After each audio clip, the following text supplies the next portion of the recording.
Omaha are using a different set of wheels to get around town. Electric bikes are gaining popularity, and a local nonprofit now wants to expand this method of transportation. 6 News' Johan Marin explains.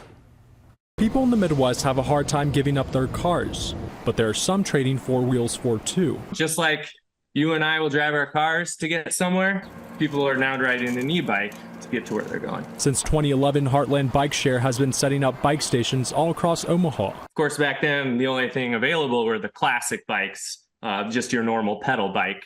But in 2019, we deployed about 20 e-bikes. That's when Benny Foltz says the number of rider trips exploded, jumping from roughly 15,000 to more than 60,000 in just 4 years. They've been expanding ever since. The group now has 500 bikes and is hoping the city who they partner with will help them get more. The most recent purchase, now we're getting 100 more e-bikes as well. They were initially intended for recreational use, but more riders are using bike sharing as a form of public transportation.